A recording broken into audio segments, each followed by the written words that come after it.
Hello guys, कैसे हो आप लोग। आज हम पीसी बिल्ड करने वाले 30,000 वाला। आप 30,000 वाले आप क्या क्या कर सकते हैं। आप सब्सक्राइब कर देना और चले शुरू करते हैं।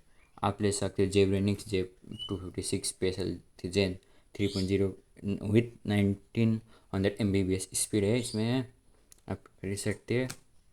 और आप अब रैम की बात करें तो SP silicon power DDR4 8 GB RAM 32 megahertz का रैम यूज़ कर सकते हो।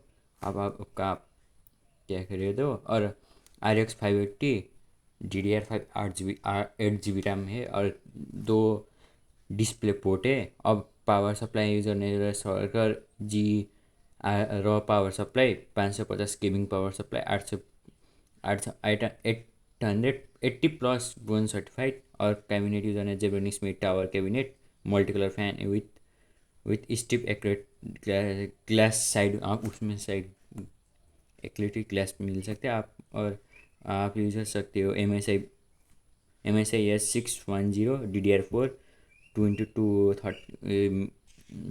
32 मेगाहर्ट्ज़ का रैम सपोर्ट करता है। और PCI 4.0 1.6 slot M.2 Gen 3 support कर सकते हैं। 3.12 का USB। और इंटेल कोर आप ले सकते हो इंटेल कोर i3 200 Gen। और आपको गेम प्ले चेक करा तो GTA 5 खेलेंगे 180p